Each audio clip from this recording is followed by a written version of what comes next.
Let's head to the Baltimore Ravens now, where we have an update on the Lamar Jackson contract talks.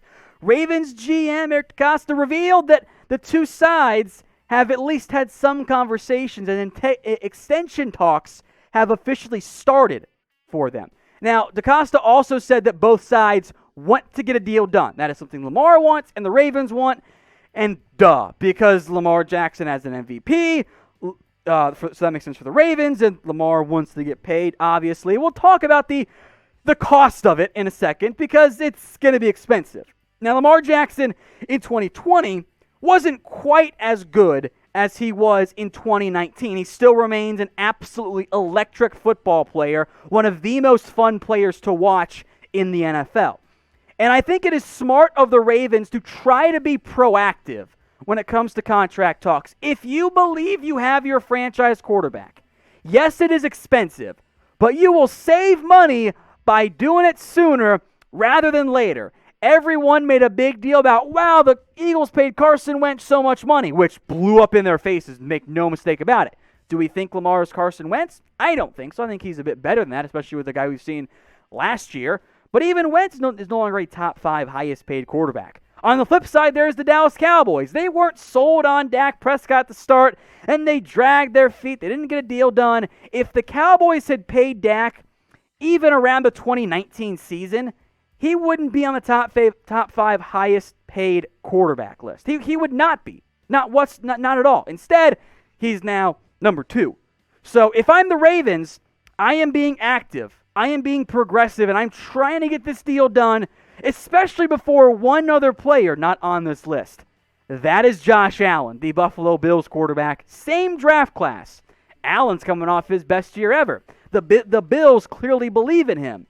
So because of that, if I'm the Ravens, I would prefer to get a deal done before Josh Allen gets paid. Because whatever Josh Allen makes, which I think might surpass what Dak Prescott made, at least by a little bit, I would not be surprised if Lamar's camp tried to exceed that, but maybe you get lucky. Maybe the franchise quarterback says, yes, I will take a little bit less to help build the team around me.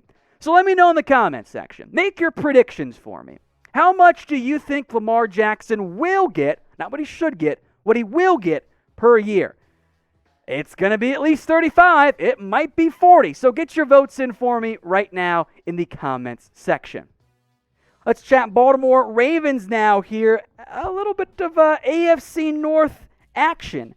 Alejandro Villanueva is set to visit the Ravens this week. And I find this particular visit fascinating, because it seems the Pittsburgh Steelers are not going to bring him back. Now, I think in general, if you ask Steelers fans, they'd say Villanueva didn't have his best year. He's getting up there in age. He's not the same guy he was in his prime.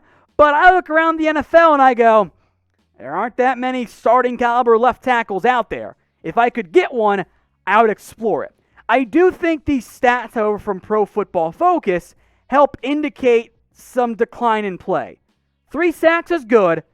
13 hits and then 27 hurries. That's a lot more than what you want out of your left tackle. Now, part of that was the offense Pittsburgh ran, the fact that their quarterback, Big Ben, in his NFL career, is simply not mobile, and the ground game in general was bad for Pittsburgh, and that's reflected in the run grade as well, also from Pro Football Focus.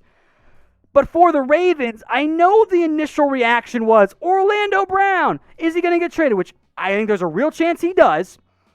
Villanueva has been a left tackle in his time in the NFL.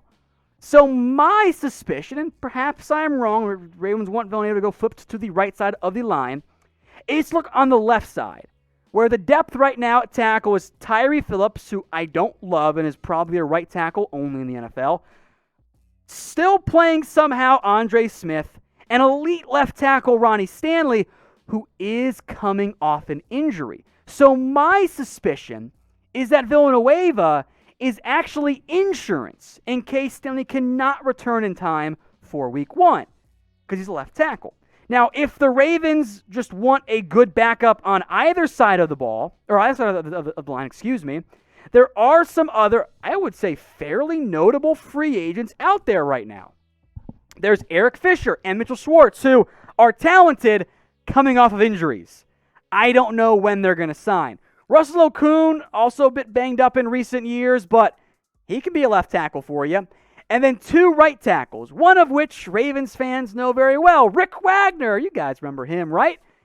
He'd be, I think, a pretty decent right tackle for you. Dennis Kelly started games last year for Tennessee.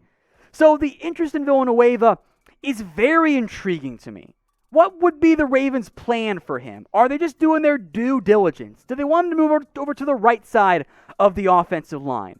Are they viewing him as a potential backup just in case Ronnie Stanley isn't ready to go in week 1? It's all very interesting. So we'll see what the Ravens do. Remember, they also brought in Justin Houston for a visit as well. I would bet they're doing their prep work. They will let the draft go through and then make a call on some of these older veterans they're bringing in for visits.